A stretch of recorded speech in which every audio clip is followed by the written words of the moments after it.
సంపదల మూలము సుమనోహరి లక్ష్మీ శ్రీ చక్రవాసిని మాత శ్రీ విష్ణు ధర్మ పత్ని తనని నమ్మిన భక్తులకు దరిద్రమును బాపు కొలిచెడి వనితల కొంగులలో బంగారము నింపు అష్టలక్ష్ముల రూపున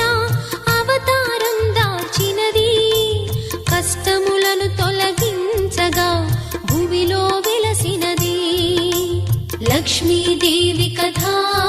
శ్రీ లక్ష్మీదేవి కథా లక్ష్మీదేవి కథా శ్రీ లక్ష్మీదేవి కథా